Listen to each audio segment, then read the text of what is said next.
Казахстан ставит амбициозную цель стать одним из самых развитых государств и за 10 лет втрое увеличить доход на душу населения. К этому сегодня призвал президент республики Нурсултан Назарбаев. И как раз сегодня в Москве экономисты и политологи обсуждали реформы, которые проводятся в Казахстане, и сравнивали их с тем, что происходит в России. Было отмечено, что Казахстану удалось добиться серьезных успехов в развитии жилищно-коммунального хозяйства и аграрного комплекса. А банковская система Казахстана является наиболее развитой в СНГ. И Россия и Казахстан в русле этих экономических реформ идут в одном направлении.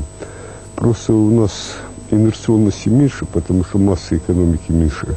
Они провели прополку банков жесточайше, перевели их на международные стандарты отчетности и создали систему страхования вкладов в 1999 году. Мы ее создали в прошлом году. Они почти достроили это сооружение под названием рыночная экономика, а мы еще только его строим, и отстали, я думаю, года на 4-5 отстали.